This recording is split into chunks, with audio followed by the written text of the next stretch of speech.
తాకట్లో ఉన్న మీ బంగారాన్ని ఆ రోజు మార్కెట్ ధరకే కొనబడును.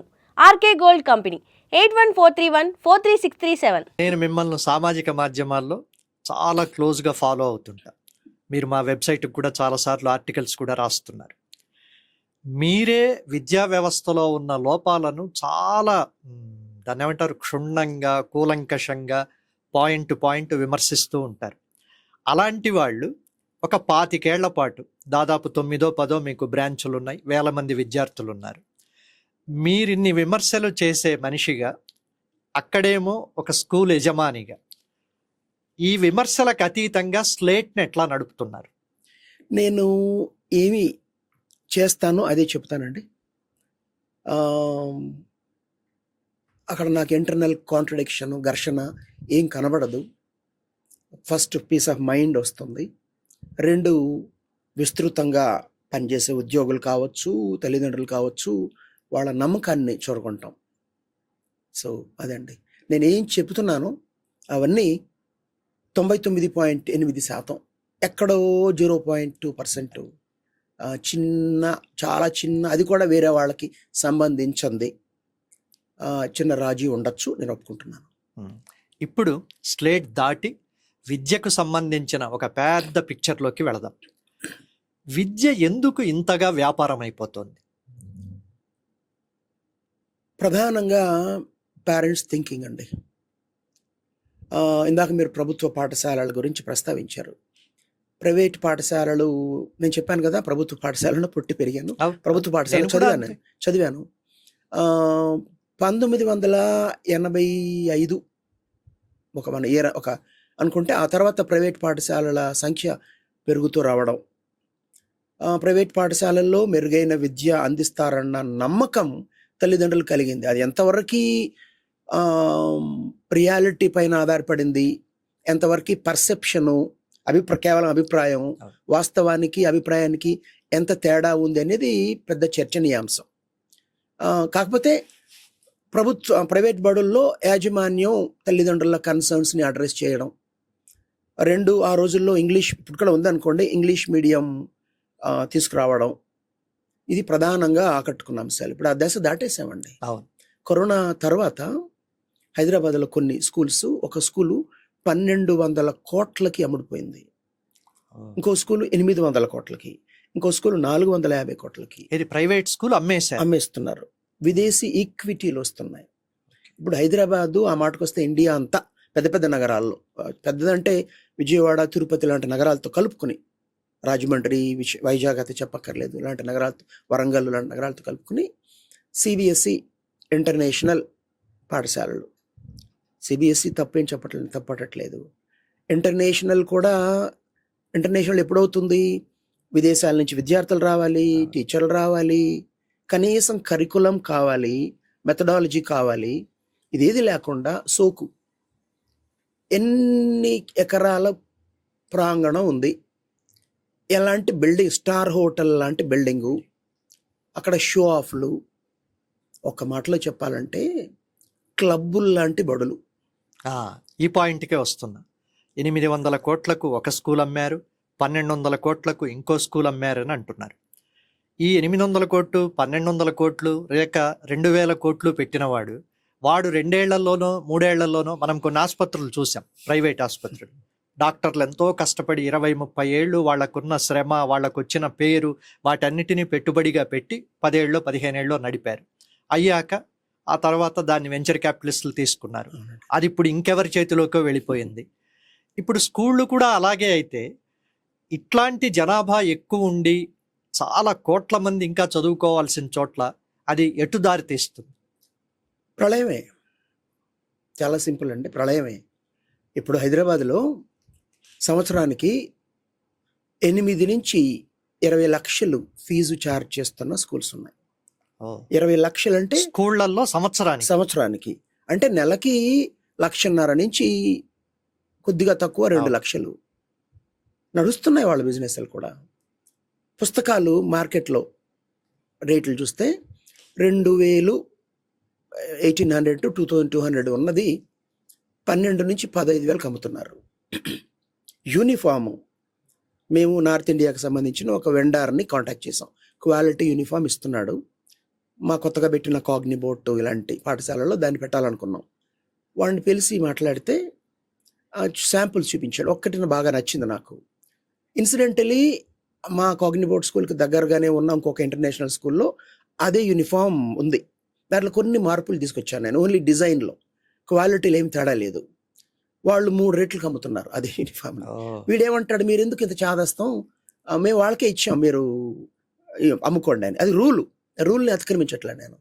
వాళ్ళు అదే యూనిఫామ్ని మాతో పోలిస్తే 3 రేట్లకు అమ్ముతున్నారు. పేరెంట్స్ ఎవరు చెక్ చేసుకోరు. ఆ స్కూల్లో సీట్ రావడమే గొప్ప. హైదరాబాద్లోని ఒక స్కూల్ గురించి ఇంకొక స్కూల్ నడుపుతున్న యజమాని, అంటే నడుపుతున్నాడు కాబట్టి అన్ని బాగా తెలుసు. మా అబ్బాయి స్కూల్లో చదువుతున్నాడు. ఏమాత్రం నాకు సాటిస్ఫైడ్గా లేదు. కానీ ఇవాళ డిమాండ్ ఎలా ఉందంటే, ఆ స్కూల్లో సీట్ ఇప్పిస్తానంటే 5 లక్షలు బ్రైబ్ అనండి, ఇంకోటి గిఫ్ట్ ఇవ్వండి, రెడీగా ఉన్నారంటారు. ఏముంది ఆ క్రేజ్? ఏమీ లేదు సార్. పిల్లలు నాశనం అయిపోతున్నారు. సెల్ ఫోన్లు, ఈ క్లబ్బులు లాంటి బడుల్లో గబ్బు బుద్ధులు నేర్చుకుంటున్నారు తోడి పిల్లలను చూసి. కానీ తల్లిదండ్రుల్లో ఇంగిత జ్ఞానం చచ్చింది. చిన్న చిత్క బడ్జెట్ స్కూల్స్ అండి పాపం. ఏదో బీఎడ్ చేసి తక్కువ ఫీజుతో పెట్టిన వాళ్ళకి అడ్మిషన్స్ రావట్లేదు ఇప్పుడు. ఎవరికి వాళ్ళు నా స్థాయి ఇది, నెలకు సంవత్సరానికి 30,000 కట్టగలనంటే 60,000 బ్రాకెట్ చూస్తున్నారు. 60,000 వాడు 1,00,000 చూస్తున్నారు. అక్కడ వెళ్ళి బేరం ఆడతారేమో కానీ ఫీజు ఎంత, బిల్డింగ్ ఎంత అనే కానీ అక్కడ ఎవరు నడుపుతున్నారు, క్వాలిటీ ఎలా ఉంది, అకాడమిక్ క్వాలిటీ, ఎలాంటి మెథడాలజీ ఫాలో అవుతున్నారు, ఇదేమీ ఉండట్లేదు మెజారిటీ పేరెంట్స్కి. మీరు చెప్పిన అంశానికే వస్తాను. పేర్లు చెప్పడం అనవసరం, కానీ ఒక 2-3 ఏళ్లుగా హైదరాబాద్లో టాస్క్ ఫోర్స్ వాళ్ళు కానీ ఇతర ఈ డ్రగ్స్ వాటిని పట్టుకునే పోలీసు బృందాలు వెళ్ళినప్పుడు కొన్ని స్కూళ్లల్లో, నేను అనడం కాలేజీలు కాదు, కొన్ని స్కూళ్లల్లో 7, 8, 9, 10, 6 నేను వినలేదు, కానీ ఈ 4 తరగతుల పిల్లలు డ్రగ్స్తో దొరికారు, సిగరెట్లు తాగుతూ దొరికారు, రేవ్ పార్టీల్లో దొరికారు. స్కూళ్ళ కాంపౌండ్లోనే జరిగిన ఇన్సిడెంట్లు కూడా ఉన్నాయి. స్కూల్ కాంపౌండ్ పక్కన ఒక లారీ లోడ్డు బాటిల్స్, బీరు లేదంటే ఓడకా, ఇంకా రకరకాలు ఉన్నాయండి, అలాంటి బాటిల్స్ దొరికాయి. నేను 8 ఏళ్ల క్రితమే పోస్ట్ చేశాను. అప్పుడు 8వ తరగతి అమ్మాయి క్లాస్ రూమ్లో వాటర్ బాటిల్లో ఓడకా కలుపుకొని వెళ్ళడం, తాగడం అక్కడ చాలా సర్వసాధారణం. ఆమె కొంచెం బహుశా ఎక్కువ తాగిందేమో, ఆ రోజు నిద్ర పట్టేసింది. ఫ్రెండ్స్ ఎలా కవరింగ్ చేస్తారంటే, ఏంటి నిద్రపోతుందంటే టీచర్ కూడా తెలుసు నిద్రపోతుంది. అడిగితే ఆమెకి మెన్స్ట్రువల్ పీరియడ్ ఉంది, క్రాంప్స్ ఉంది, బాధగా ఉంది, అందుకు పడుకుంది అని కవర్ చేశారు. అంటే ఏంటి, పీర్ గ్రూప్. మొన్న ఒక అమ్మాయిని పేరెంట్స్ కౌన్సిలింగ్ తీసుకొచ్చారు. ఆమె బంజారా హిల్స్, జూబ్లీ హిల్స్లో ఒక పోష్ స్కూల్లో చదువుతుంది. చెప్పడానికి చాలా అసహ్యంగా ఉంటుందండి. ఆమె 4 బాయ్ ఫ్రెండ్స్ నైట్ పూట హోటల్స్కి పోవడం చాలా కామన్ అన్నట్టు మాట్లాడుతుంది. మా ఫ్రెండ్స్ అంతా ఇదే చేస్తారు, ఫ్రెండ్స్ అంతా అని ఆమె చెబితే, నేను ఫ్రెండ్స్ అంతా అనట్లేదు కానీ ఉన్నారు కొంత పర్సంటేజ్. నైట్ పూట తల్లిదండ్రులు ఎదిరించి హోటల్స్కి వెళ్ళడం. మరి ఇది ఎవరి తప్పంటారు? తల్లిదండ్రులదా, ఆ స్కూళ్ళదా, టీచర్లదా? ఆ వయసులో వాళ్ళకు తెలుసో తెలియకో ఏదో చెయ్యొచ్చు.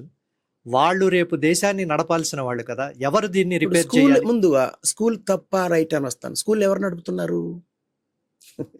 వెంచర్ క్యాపిటలిస్టులు నడుపుతున్నారు ఇప్పుడు ప్రధానంగా. వాళ్ళు ట్రెండ్ పెట్టుబడిదారు. పెట్టుబడిలో కూడా అంటే ఇప్పుడు బిఎడ్ చేసి ఏదో అతను కూడా పెట్టుబడిదారుడు, వీడు పెట్టుబడిదారుడు కాదండి. అతనికి బాధ్యత ఉంటుంది, కనీసం ఆ చదువుకు సంబంధించిన విషయాలు తెలుసు. అంటే టీచర్స్కి శాలరీ ఇవ్వాలి, బిల్డింగ్ రెంటెడ్ ఉంటే రెంట్ కట్టాలి, ఇంకా బోల్డ్ ట్యాక్సులు. చాలా మంది ఏమనుకుంటారంటే స్కూల్ పైన ట్యాక్స్ ఉండదు అనుకుంటారు. డైరెక్ట్గా ఉండదు కానీ రకరకాలుగా ఇండైరెక్ట్గా ట్యాక్సులు. ఉదాహరణకి బిల్డింగు రెంట్కి తీసుకుంటే ఆ అద్దె పైన 12-18% ఉంది, అది మారుతూ ఉంది. ఓకే, 1000 రూపాయలు వాడికి కడితే 180 రూపాయలు ప్రభుత్వానికి కట్ట. ఇలా చాలా ఉన్నాయండి.